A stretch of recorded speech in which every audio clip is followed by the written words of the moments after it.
하나님 말씀은 신명기 16장 9절에서 12절에 있는 말씀입니다. 한 절씩 교대로 읽겠습니다. 7주를 셀지니 곡식에 낫을 되는 첫날부터 7주를 세어 내 하나님 여호와 앞에 77절을 지키되 내 하나님 여호와께서 내게 복을 주신 대로 내 힘을 다하여 자원하는 예물을 드리고 너와 내 자녀와 노비와 내 성중에 있는 레위인과 및 너희 중에 있는 객과 고아와 과부가 함께 내 하나님 여호와께서 자기의 이름을 두시려고 택하신 곳에서 내 하나님 여호와 앞에서 즐거워할지니라. 너네 목에서 종되었던 것을 기억하고 이 규례를 지켜 행할지니라. 아멘. 오늘은 한 해의 절반을 보내고 하나님의 신실하신 은혜를 기억하며 감사하는 맥주 감사절입니다. 오늘날 우리의 삶은 농경사회에 살고 있지 않기 때문에 보리와 밀을 추수하여 바치는 이 절기가 다소 낯설게 느껴질 수 있습니다. 도시에서 직장 생활하고 사업을 하는 우리에게 맥추절이 어떤 의미가 있을까? 라는 의문이 들기도 하죠. 그러나 성경이 말씀하는 맥추절, 오늘 읽으신 대로 77절은 단순히 보리 농사가 잘 되어 감사하는 날을 넘어 하나님의 구속사적인 은혜와 성령의 임재 그리고 이웃을 향한 사랑이 담긴 것을 나타내는 깊은 영적 의미를 갖고 있습니다. 오늘 본문인 신명기 16장의 말씀을 통해서 맥주 감사절을 맞는 우리가 회복해야 할 진정한 감사의 의미가 무엇인지 함께 말씀을 나누고자 합니다. 그래서 오늘 말씀의 제목은 여호와께서 내게 복을 주신 대로, 여호와께서 내게 복을 주신 대로 라는 말씀입니다.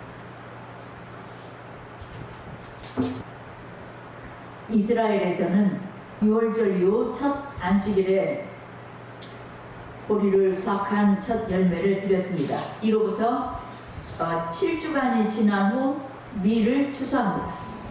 곡식에 낫을 댄 첫날부터 일주일에 7일씩 7주간을 세워서 49일이 지나면 그 다음 날이 77절입니다.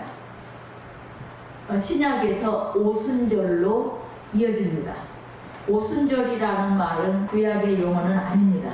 오순절은 정확히 6월절 다음 날인 안식일에서부터 계산해야 7주 후 안식일 다음 날에 하나님께 밀수확 드린 날과 일치합니다. 그러니까 하루 먼저 더 카운트로 시작을 해야 되는 거죠. 이스라엘의 3대 절기는 의식법에 속합니다. 하나님께서 주신 법이 의식법이 있고 제사법이 있고 신인법이 있어요. 그런데 이 규례 의식법에 속하는 이 절기가 3대 절기 중에 하나예요. 6월절, 77절, 그리고 수장절, 초막절을 수장절이라고도 합니다. 추수감사절이죠.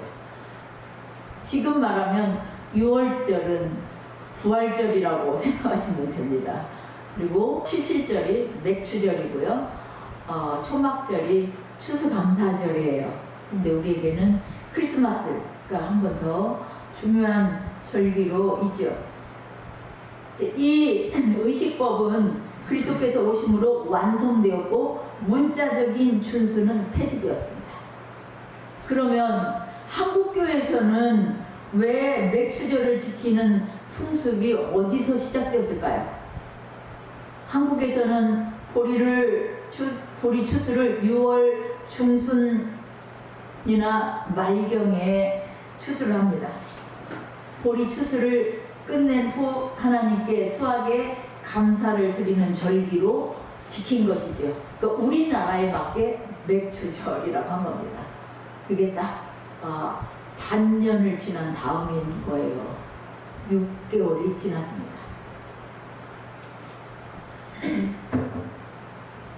지금은 농촌 지역 외에는 대부분 직장 생활이나 사업을 하기 때문에 월 수입으로 살아갑니다. 농촌에서도 특수작물을 재배하는 분들은 1년에 2차례만 수확하는 것이 아닙니다. 그래서 11조나 감사원금도 주로 월 단위로 합니다. 매월 드리는 헌물이 있는데 맥주 감사절이나 추수감사절에 헌금 드리는 것 자체에 부정적인 생각을 가질 수도 있습니다. 그러나 그 마음을 자세히 들여다보면 하나님께 감사의 예물을 드리는 것 자체가 싫다기보다는 교회가 자꾸 헌금을 강조하는 것 같고 요구하는 것 같고 자신의 재물이 줄어든다는 인색한 마음 때문이 아닌지 생각해 봐야 합니다.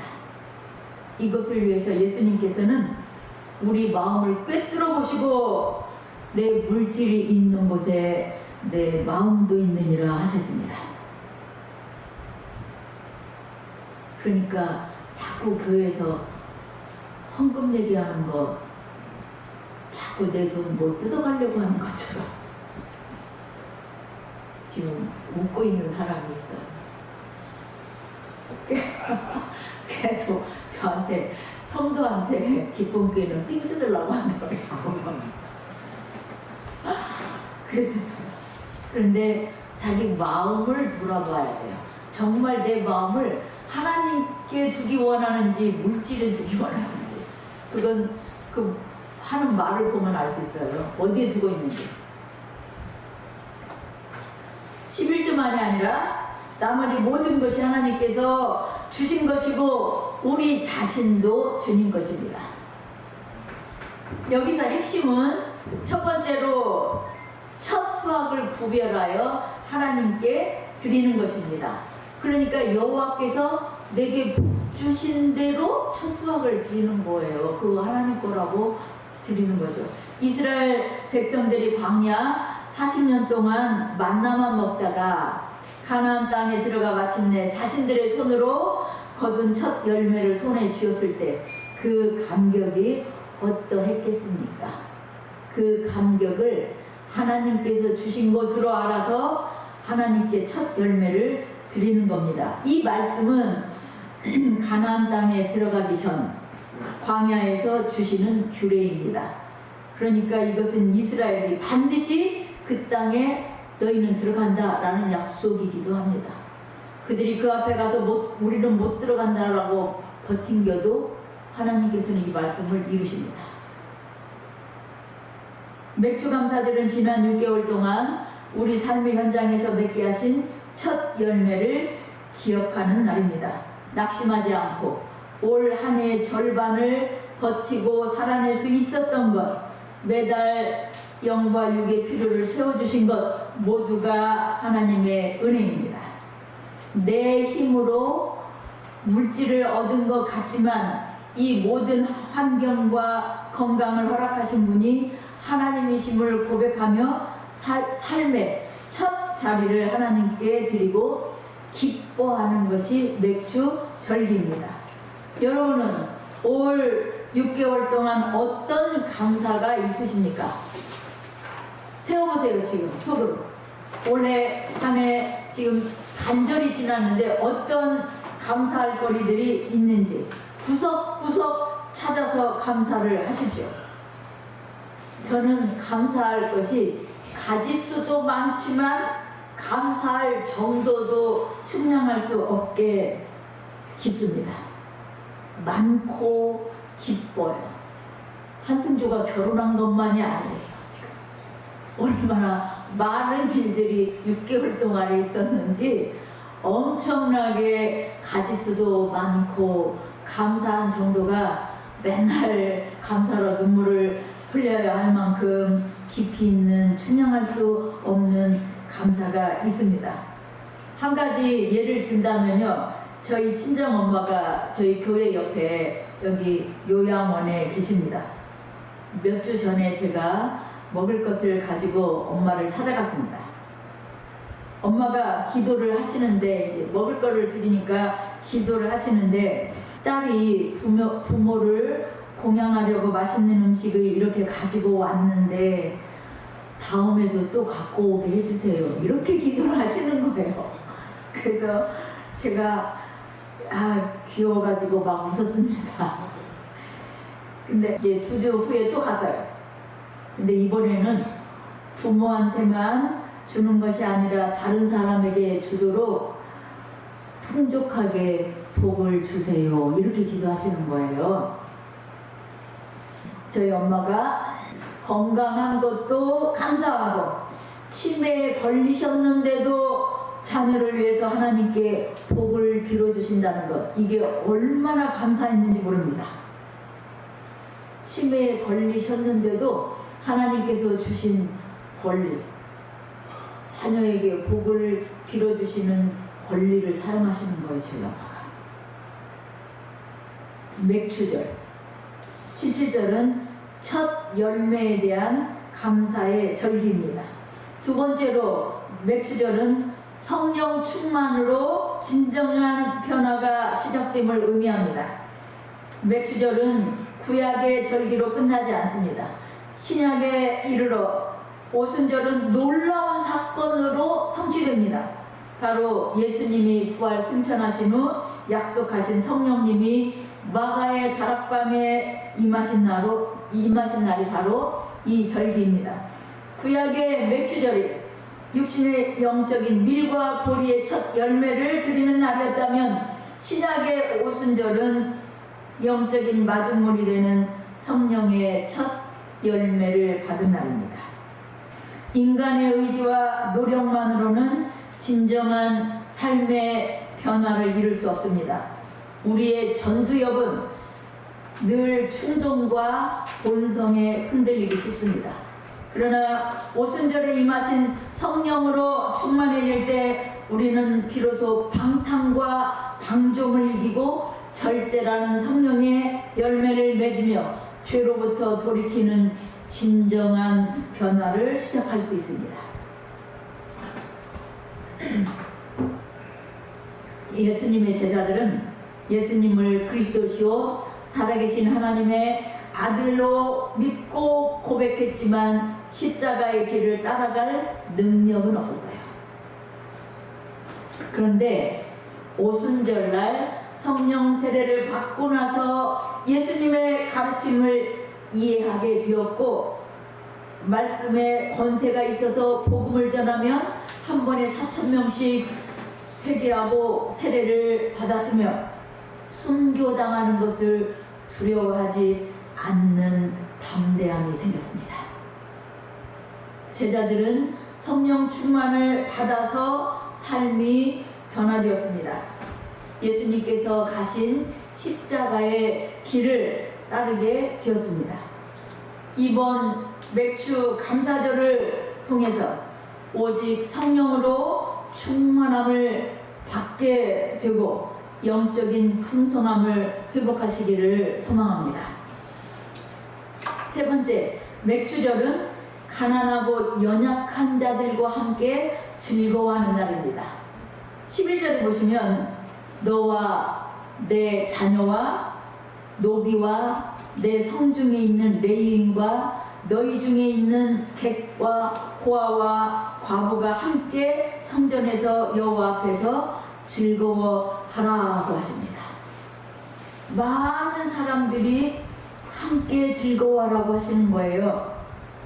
레위기 23장 22절 말씀을 보시겠습니다. 함께 읽으시겠습니다. 너희 땅에 곡물을 벨 때에 밭 모퉁이까지 다 베지 말며 떨어진 것을 줍지 말고 그것을 가난한 자와 거류민을 위하여 남겨두라. 나는 너희의 하나님 여호와이니라. 그들과 함께 즐거워하는 방법이 뭐예요? 그들에게도 너희가 갖고 있는 나 여호와가 너에게 복 주신 대로 그것을 나누어 주어라는 거예요. 그래서 하나님께서는 맥추절의 주례를 말씀하시면서 매우 독특하고 구체적인 명령을 덧붙이십니다. 곡식을 거둘 때 밭 모퉁이까지 싹싹 긁어 거두지 말고 떨어진 이삭도 죽지 말라는 것입니다. 누구를 위해서요? 가난한 자, 나그네, 거류민이라고 보시면 되죠. 지금 외국인들, 우리나라에 들어와 있는 외국인들, 이들을 위해서 그렇게 하라고 하십니다. 이렇게 한 자들 중에 모압 땅에서 온 누가 있어요? 룻이 있었어요. 이삭 줍기를 했어요. 보아스의 밭에 가서 그걸로 시어머니를 공개하고 연명을 했습니다. 그 가정에 아무런 소망과 빛이 없었을 때에 하나님께서는 이 법을 먼저 주셨어요. 이 법을 먼저 그 땅에 들어오기도 전에 먼저 주셨어요. 진정한 감사는 하나님 한 분 결산으로 끝나지 않습니다. 아, 이만큼 주셨으니까 11조 드리겠습니다. 이걸로 끝나는 거 아니에요. 내게 주신 풍성한 수확의 축복 안에는 소외된 이웃을 돌보라는 하나님의 사회적 책임이 포함되어 있습니다. 내가 모퉁이를 남겨둘 때 누군가는 그 모퉁이에서 생명을 이어갈 양식을 얻게 됩니다. 성령으로 충만함을 받은 예수님의 제자들과 믿음의 형제들은 자기의 소유를 내놓고 모든 물건을 서로 통용했습니다. 그래서 교회 안에는 가난한 사람이 없었습니다. 사도행전 4장 32절에서 35절 말씀입니다. 함께 읽으시겠습니다. 시작. 믿는 우리가 한 마음과 한 뜻이 되어 모든 물건을 서로 통용하고 자기 재물을 조금이라도 자기 것이라 하는 이가 하나도 없더라. 사도들이 큰 권능으로 주 예수의 부활을 증언하니 우리가 큰 은혜를 받아 그 중에 가난한 사람이 없으니 이는 밭과 집 있는 자가 팔아 그 판 것의 값을 가져다가 사도들의 발 앞에 두매 그들이 각 사람의 필요를 따라 나누어 줍니다. 그래서 가난한 자가 없었다고요. 이것은 사회주의처럼 강제로 사유재산을 빼앗아서 공유하는 것이 아닙니다. 여호와께서 복을 주신 대로 다 내놓았습니다. 그 중에 일부 감추어졌던 부부도 있었어요. 그런데 다 하나님 여호와께서 복 주신 대로 다 내놓았어요. 한 마음과 한 뜻이 되어 자원하여 내놓은 겁니다. 자기 재산을 가지고 있어도 돼요. 베드로 사도가 사형되기 전날 천사의 인도함을 받아서 감옥에서 나오고 찾아간 곳이 마가라는 요한의 어머니 마리아의 집에 갑니다. 그렇다면 마리아는 집을 갖고 있었던 거예요. 집과 밭을 팔아서 다 사도들 앞에 두었다 그랬지만 요한의 어머니 마리아는 집을 갖고 있었습니다. 이곳에 성도들이 여러 사람 모여서 기도를 하고 있었습니다. 자, 이렇게 공동생활을 한다는 것, 이단들은 더 잘해요. 이단들은 모든 재산을 내놓고 공동생활하는 곳이 많죠. 신도들이 자원하여 헌금을 드려요. 그들도 다 자원해서 드립니다. 그런데 그것으로 누가 배를 불려요? 교주가 생활하는 곳을 궁궐로 만드는 거예요. 신천지의 이만희가 사는 곳은 가평에 있는 평화의 궁전입니다. 연수원으로 등록되어 있지만 이만희의 별장이라고 합니다. 통일교는 어때요? 가평에 천정궁을 완성해가지고 2006년 6월 13일 문선명과 한학자 부부의 입궁식과 대관식을 거행했습니다. 그곳에서 천정궁에서요. 헌금으로 교주들의 배를 불리는 것이죠. 그렇다면 교회는 어떠냐? 교회에서도 목사들이 너무 큰 집에 살면서 호화롭게 생활하는 것은 조심해야 합니다. 성도들은 가난한 처지에 있는 오늘 내일 먹고 살기에도 어려운 처지에 있는 성도들이 있는데 목사가 그렇게 호화롭게 사는 것은 정말 조심해야 하는 일이에요. 왜? 이 오늘 하나님 말씀에 맞지 않는 것은 맞지 않으니까. 하나님께서 주신 것들에 대한 감사는 나누어 줌으로 완성됩니다. 하나님께서 내게 복을 주신 대로 하나님께 바쳤고 나머지로는 나만 잘 사는 것은 하나님께 드리는 진정한 감사가 아닙니다. 나에게 주신 물질, 시간, 재능의 밭 모퉁이를 조금씩 남겨두십시오. 내 욕심을 다 채우기 위해 밭을 샅샅이 뒤지는 삶이 아니라 이 모든 것이 하나님의 것이니 나와 내 가족뿐만 아니라 어려운 이웃을 위해서도 사용해야 되겠다라고 결단하는 것이 하나님이 기뻐하시는 올바른 감사의 태도입니다. 왜요? 여호와께서 내게 복 주신 대로 그러셨습니다. 그거 내가 복 주신 대로입니다. 기독교 연합신문에 부천 성만교회 목사님의 글이 행복한 목회 이야기라는 제목으로 올라옵니다. 이번 주에 받았던 글에 이런 내용이 있었습니다. 얼마 전 어느 교회 장로님을 만났습니다. 이런저런 이야기를 하다 장로님이 예전에 집을 팔았던 내용을 말씀하시며 웃으셨습니다. 장로님은 아파트를 팔고 8억 정도의 시세 차익을 얻게 되었었답니다. 차익 8억에 대한 11조를 내려니 아내와 아들의 반대가 심했다고요. 아내는 무슨 말씀이세요? 집 판 모든 돈의 11조를 해야죠. 그러니까 이 장로님이 아니 부동산에 주는 돈도 있고 세금도 2억 정도 내야 되는데 그건 남는 돈에서 해결하시고요. 아내의 말을 듣고 사정을 아들에게 말하려고 통화를 했더니 아들도 똑같이 이야기를 하더라고요. 그런데 목사님, 하나님은 절대 손해보게 하지 않으시는 거예요. 아들이 예일대학을 졸업했는데 대학에서 장학금과 생활비까지 지원해 주었고 그 돈이 11조보다 더 많았다고 하시더라고요. 장로님은 송구영신 예배에 참석하면 하나님, 올해는 몇 명에게 식사를 대접할까요? 라고 묻는답니다. 그래서 올해 송구영신 예배에 가서 기도하는데 1000명에게 식사 대접을 해야지 하는 감동이 와서 교회 성가대 어르신들, 중고등부, 주변에 마음에 걸리는 분들 해서 6월까지 총 550여 명에게 식사를 대접했다고 하셨습니다. 괜히 멋있어 보였습니다. 이런 글이 올라왔어요. 송구영신 예배에 가서 올해 몇 명에게 식사 대접할까요? 라고 질문하고 기도 제목을 쓰시는 것도 참 특별한 장로님이세요.